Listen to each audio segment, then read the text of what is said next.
Citizens నగరం మొత్తం నుంచి వచ్చింది వాళ్ళ నిరసన తెలుపుకోవడానికి.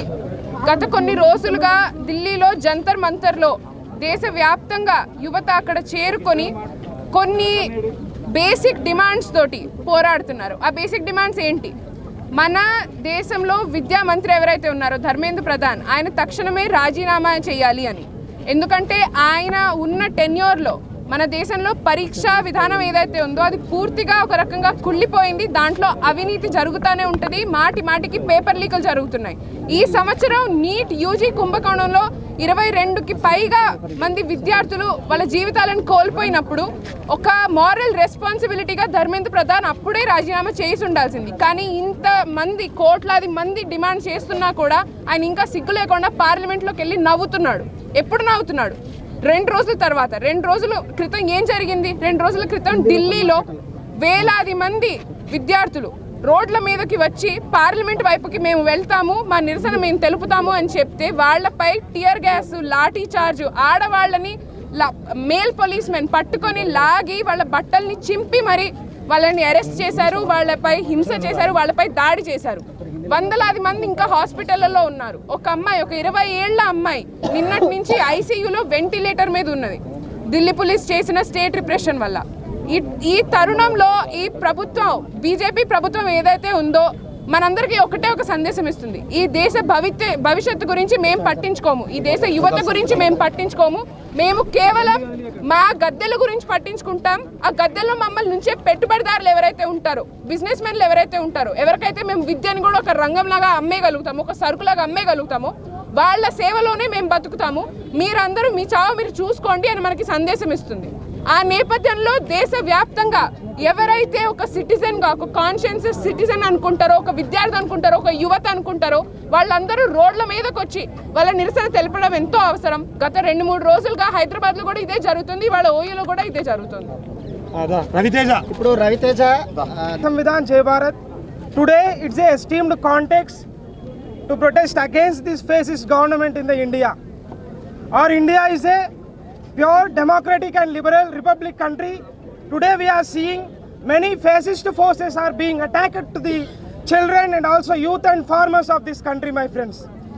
The fundamental principles of the constitution that are liberty, secularism and fraternity and justice are being drowning in the floods, my dear friends, under this BJP fascist rule. And also friends, it is a esteemed context and a call to all the youth of this country to save the nation from these fascist forces. And it's a 79 years of independence and we are still fighting for the education, livelihood and also houselyhood. See how the governments are doing the people of this country. The poorer are becoming poorer and poorer. The richer people are becoming richer and richer in this country. This is really very pathetic situation and the marginalized classes of this country are being downtrodden and being humiliated every second in this country. And మిత్రులారా, అనేక మంది యువత ఈరోజు వాళ్ళ సొంత జేబుల నుంచి సొంత డబ్బులు తీసుకొని, వాళ్ళు పనిచేసుకున్నటువంటి డబ్బులు తీసుకొని ఇటువంటి చిన్న చిన్న ప్రొటెస్ట్ ఆర్గనైజ్ చేసిన, ఒక 10 మందితో కూడుకొని ఒక సమస్యపై గలమెత్తిన, దీన్ని ఇతర మిత్రులు కూడా యాంటీ నేషనల్స్ అనేటువంటి పేరుతో, పాకిస్తాన్ నుంచి, బంగ్లాదేశ్ నుంచి మీకు ఫండ్స్ వస్తున్నాయి అనేటువంటి పేరుతో, తర్వాత అసలు మీరు ఇండియన్సే కాదనేటువంటి పేరుతో ప్రతి నిమిషం కూడా హ్యూమిలియేషన్ చేయబడుతున్నారు. వాళ్ళందరికీ ఒకే ఒక క్వశ్చన్. ఈ యూనివర్సిటీలో ఇన్ని రోజులు మనందరం ఒకే బెంచ్ పైన కూర్చొని తిన్నాం, ఒకే మెస్లో అన్నం తిన్నాం, ఒకే పెన్ను బట్టి రాసుకున్నాం, నిన్నటి దాకా ఒకే బైక్ పైన అందరం పోయినాం. ఈరోజు ఇన్స్టాగ్రామ్లో మీరందరూ యాంటీ నేషనల్స్ అంటే where we are losing our friendships and where we are losing our humanity, my dear friends. I am questioning from this esteemed land and revolutionary land of Usmania University. So my dear friends, and my call to all the citizens of India, this is a context to save the livelihood of citizens and to save the Samvidhan of this democratic Bharat. Jai Samvidhan! మిత్రులారా, ఈరోజు భారతదేశం అంతా కూడా ఒక shock గురైంది. మొన్న ఏదైతే విద్యార్థుల మీద జరిగిందో దాన్ని ఈ తెలంగాణ విద్యార్థులు ఒక బ్లాక్ డేగా ప్రకటిస్తుంది. That is a black day. Parliament ముందు శాంతియుతంగా నిరసన చేస్తున్నటువంటి విద్యార్థులను ప్రైవేటు వ్యక్తులు లాఠీలు బట్టి కొట్టడం ఎక్కడ ఉంది? మహిళలను బట్టలు చింపడం ఎక్కడ ఉంది? వాళ్ళు ఏమడుగుతున్నారు? తల్లిదండ్రులారా మీరు ఆలోచించండి. మీ పిల్లలను మహిళలను బట్టలు చింపుతున్నారు. ఎందుకు చింపుతున్నారు? వాళ్ళు ఏడుస్తున్నారు. మేము శాంతియుతంగా ప్రొటెక్ట్ చేస్తున్నామని చెప్పేసి. నీట్ పేపర్ లీక్ అవడం వల్ల అనేక మంది విద్యార్థులు ఆత్మహత్య చేసుకున్నారు. ఈ ఆత్మహత్య కారణమైనటువంటి కేంద్ర మానవ వనరుల శాఖ మంత్రి ధర్మేంద్ర ప్రధాన్ రాజీనామా చేయాలని చెప్పేసి డిమాండ్ చేస్తూ ఉన్నారు. ఆయన ఇప్పటి వరకు స్పందించడం లేదు. మోడీ స్పందించడం లేదు. ఎందుకు స్పందించడం లేదు? మీది చోరీ సర్కార్, అందుకోసం మీరు స్పందించడం లేదు. మేమేం అడుగుతున్నాం?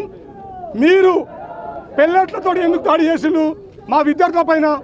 మీరు ఎందుకు మా విద్యార్థులను లాఠీచార్జ్ చేసిండు? రామ్ మనోహర్ లోహియా హాస్పిటల్లో వెముకలు విరిగినాయి, అదేవిధంగా తలకాయలు పలిగినాయి.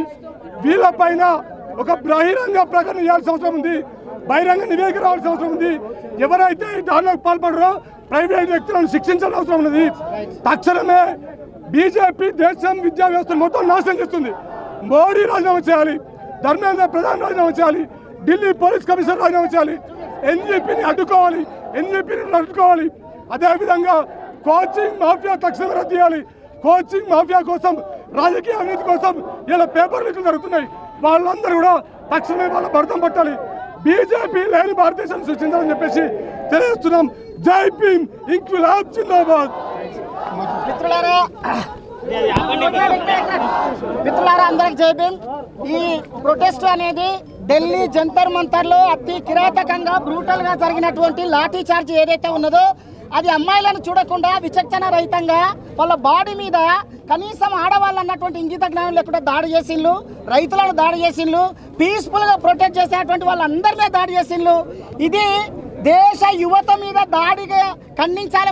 అందరూ ఖండించాలి. దీన్ని దేశం మీద దాడి జరిగా మొత్తం యువత మీద దాడి జరిగినట్టుగా మనందరం దీన్ని ఖండించాలి. ఖండించడమే కాకుండా ఒక్క ఢిల్లీ చేస్తేనే సరిపోదు, ఒక్క జేఎన్యూ చేస్తే సరిపోదు, ఒక్క రైతులు మాత్రమే చేస్తే సరిపోదు. ఇది అందరి సమస్యగా మారింది. హిట్లర్ గారు ఎట్లయితే ఫాసిజం మొత్తం దేశం మొత్తం నలుమూలలా చుట్టి చిన్న పిల్లల నుంచి మొదలు పెడితే ముసళ్ళ వరకు ఎట్లయితే చంపుతున్నాడో అట్లా ఒక హింసాత్మకమైనటువంటి ఘటన ఈ దేశంలో చోటు చేసుకున్నది. కాబట్టి మిత్రులారా, అన్ని యూనివర్సిటీల నుంచి వచ్చినటువంటి విద్యార్థులారా, ఇంతటితోట ఈ ఉద్యమం ఆగిపోదు. త్వరలో కూడా దానికి కార్యాచరణ ఉంటుంది. కాబట్టి అందరం ఖండించాలి. దాన్ని మీ ఫేస్బుక్లలో సోషల్ మీడియాలో రాయాలి. మీరు చూస్తున్నారు, ఒక్క మెయిన్ స్ట్రీమ్ మీడియా కూడా అక్కడ రాయట్లేదు. షేమ్ మీడియా, ఒక్క మెయిన్ స్ట్రీమ్లో ఉన్నటువంటి ఏ మీడియా రాయట్లేదు. నీట్ అంటే ఎవరు? కనీసం 20 లక్షల మంది విద్యార్థులకు అన్యాయం జరిగితే ఒక్క విద్యార్థి మీద ఒక 10 మంది ఆధారపడ్డ 2 కోట్ల మంది హిందువులే. వాళ్ళంతా వాళ్ళు పాకిస్తాన్లు కాదు, వాళ్ళు చైనీయులు కాదు, వాళ్ళు అమెరికాలు కాదు, వాళ్ళు జపాన్ వాళ్ళు కాదు. ఈ భారత గడ్డ మీద పుట్టినటువంటి భారతీయులు నువ్వు చెప్తున్నటువంటి హిందువులుగా, ఎస్సీలుగా, బీసీలుగా, ముస్లింలుగా, క్రైస్తవులుగా ఉన్నటువంటి వాళ్ళందరినీ కాపాడుకోవాల్సినటువంటి బాధ్యత ఈ ఉస్మాన్ యూనివర్సిటీ మీద ఉన్నది. ఉస్మాన్ యూనివర్సిటీకి మద్దతుగా వచ్చినటువంటి సెంట్రల్ యూనివర్సిటీ, ఇఫ్లూ యూనివర్సిటీ, ఇక్కడ ఉన్నటువంటి లెఫ్ట్ విద్యార్థులు, దళిత విద్యార్థులు, ప్రజా సంఘాలు అందరూ కూడా, ఈవెన్ రాహుల్ గాంధీని, ప్రియాంక గాంధీని కూడా విచక్షణ రహితంగా తీసుకుపోయి అలా వేయడం అనేది చాలా సిగ్గుచేటు. వీళ్ళందరినీ కూడా మనం వ్యతిరేకించాల్సినటువంటి అవసరం ఉంటుంది. ఎవరైతే ఈ ఫాసిజానికి ఓడగొట్టాలో వాళ్ళందరినీ వ్యతిరేకించాలి. పెద్ద ఎత్తున మూవ్మెంట్ తీసుకోవాలి. జై భీమ్.